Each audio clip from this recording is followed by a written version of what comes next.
This is my water leaf, my germination area for like tomatoes and pichay in seeds. So I will put this. This is my labuyo plant. This is my ampalaya. This is my alugbati, white alugbati. This is my pansitan and 5 fingers. This is my lemon. This is my okra. This is my mustasa.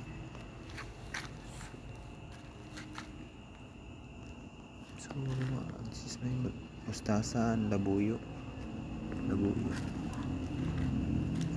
This is papaya. I use this insecticide. This is my water leaf and oregano. This is my oregano. Lugbati. And this is my amaranth.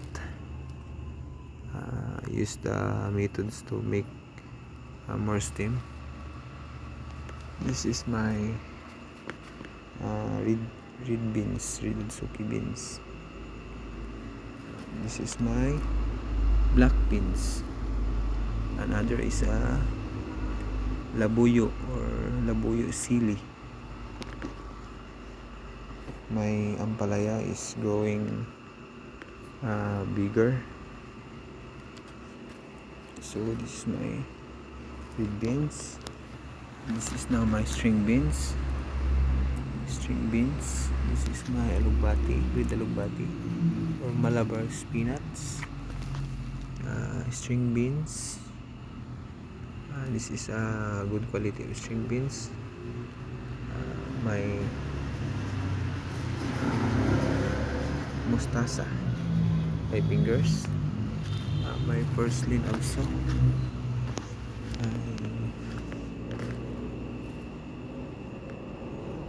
My moringa or malunggay.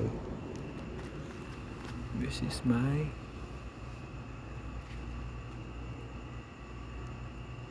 mustasa and this is my sibujing or sakarap. This is my tomato. Red suki beans.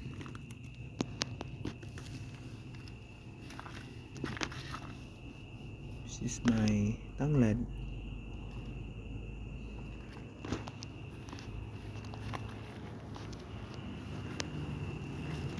This is my tomatoes.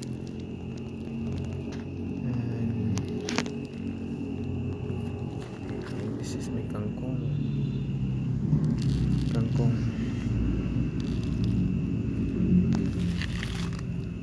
This is my black beans.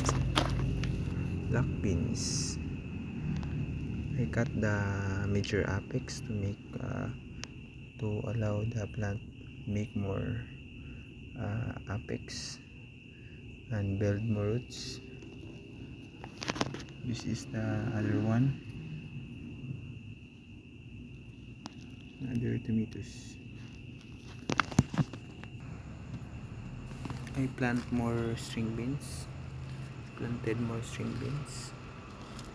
Use the small pieces of wood to keep my sandy soil wet and avoid stress from the sun. This is my Chinese calamanggay. The root I planted almost 1 month or 3 weeks. This is the sign of the stem are alive and it's coming to develop leaves and more stem. This is my okra.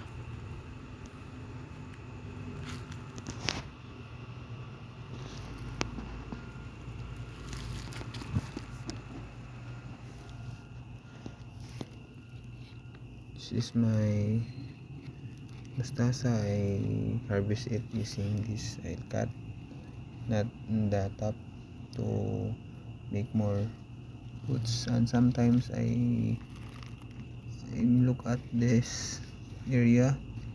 I am killing all the unnecessary insect if they leaving their parts of the mustasa. Okay, thank you for watching for my small garden.